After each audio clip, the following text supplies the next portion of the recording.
This is KTVU Mornings on 10, Weekend. A local agency is hoping to change the world for children in Africa. Well, they're already doing that. An important hand up to lift these in need in a third world country. It's all about education. We're going to talk to their CEO and their founder of the Asante Africa Foundation. That's coming up shortly. She spent a quarter century in the corporate world, an engineer by trade, and now an entrepreneur that is changing the world for children in East Africa with a nonprofit called Asante Africa Foundation. She is spreading the wealth of education to give these young people the lift they need to succeed. She's sitting right here. She's the CEO, Erna Grasz. Thanks for coming in. Thank you for having me. I know you got a big event tonight, but first let's talk about what you do. So you're in the corporate world, and 10 years ago you decided to do this. Tell us what you're doing and why you made the big change. Absolutely.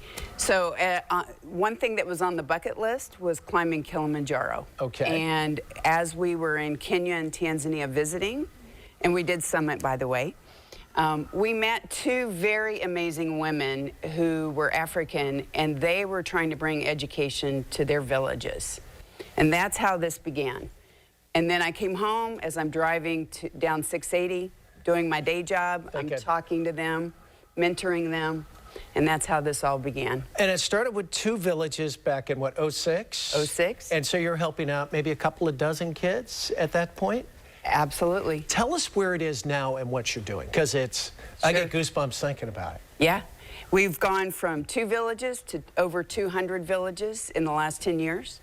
And it has exploded exponentially. We've gone from 7 kids in the first year to this year, at the end of the year, 360,000 lives have been impacted. And the trickle-down theory, because these were kids that some probably haven't even seen a book, let alone read, and introducing, laptops and that kind of thing. What was that like for these kids?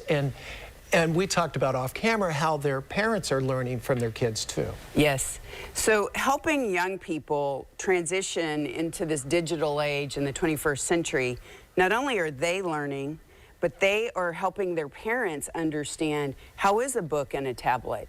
How does that help everyone's lives become better?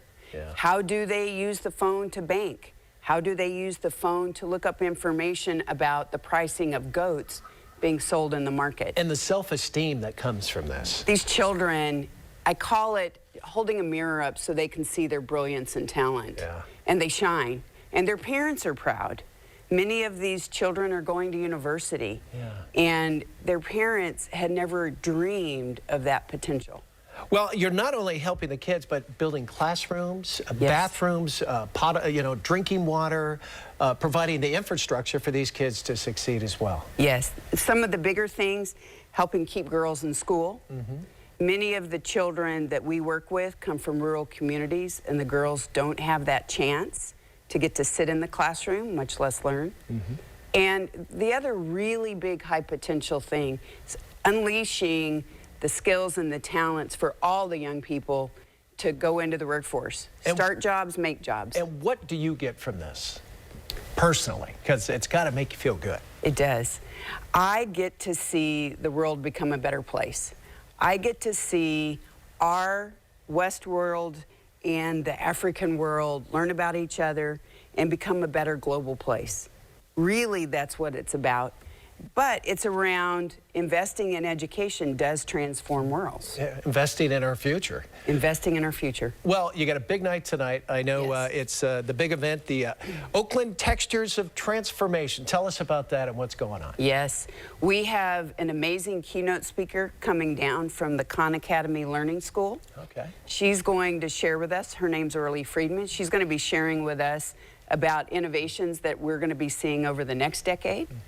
And we are going to celebrate, we are going to party, we are going to discuss how we got this far and where we're going. And it's at the Piedmont Community Center tonight, 6 to 9 o'clock. And hey, thanks for coming in and sharing your story. It's amazing. Thank you for being here. All right. Thank you very much, Erna.